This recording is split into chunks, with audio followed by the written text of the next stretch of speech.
Those Winter Sundays by Robert Hayden. Sundays too my father got up early, and put his clothes on in the blue-black cold, then with cracked hands that ached from labor in the weekday weather made banked fires blaze. No one ever thanked him. I'd wake and hear the cold splintering, breaking. When the rooms were warm, he'd call.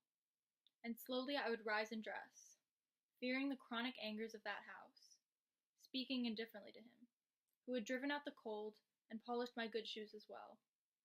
What did I know? What did I know of love's austere and lonely offices? The speaker of this poem, who from the tone is likely a man, is reflecting on his youth, and specifically how his father provided for him in his youth.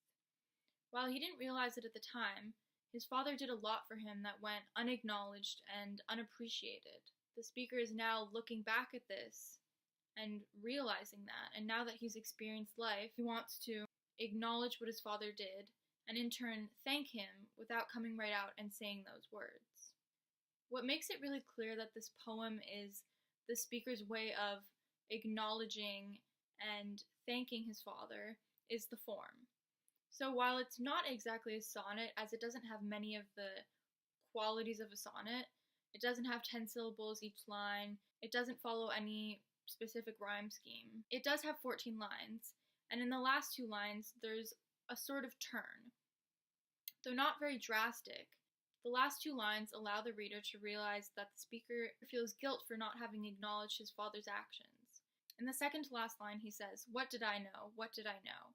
Which makes it clear that, while from the beginning we can tell that he's reflecting on a past memory, this really shows that he feels guilt for the events that occurred, and he's so emotionally attached to what happened, and the fact that he took his father for granted. Furthermore, diction is important in realizing just how much the father did for the son, and the realization that the son has now come to as he's experienced life for himself. In the first line of the poem, it says, "Sundays too my father got up early."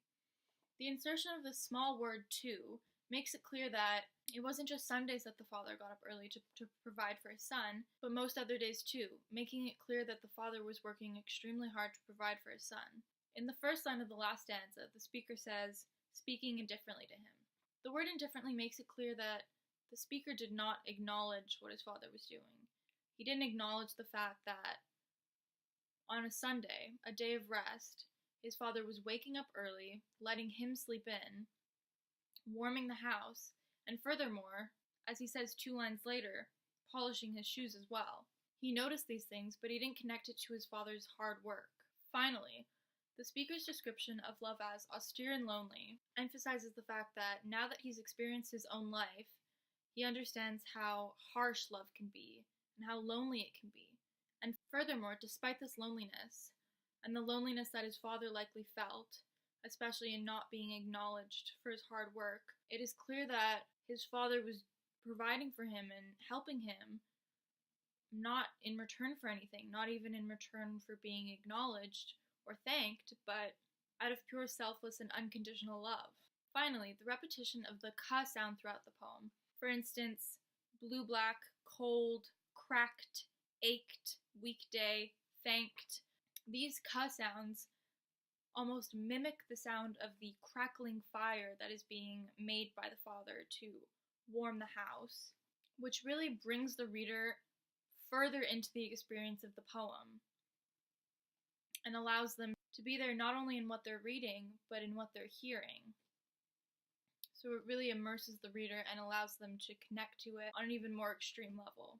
I connect to this poem in that growing up, there were so many things I had that seemed to come to me so easily. I had a warm and clean house, I had meals prepared for me, I never had to think about certain things and where they were coming from, I just had them.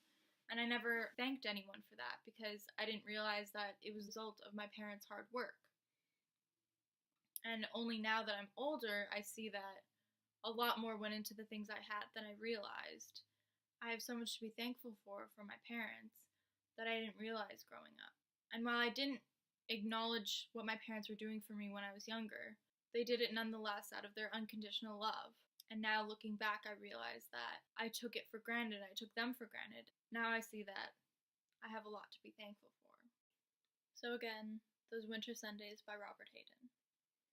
Sundays, too, my father got up early, and put his clothes on in the blue-black cold. Then with cracked hands that ached from labor in the weekday weather made banked fires blaze. No one ever thanked him.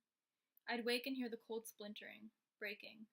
When the rooms were warm, he'd call, and slowly I would rise and dress, fearing the chronic angers of that house, speaking indifferently to him, who had driven out the cold and polished my good shoes as well. What did I know? What did I know of love's austere and lonely offices?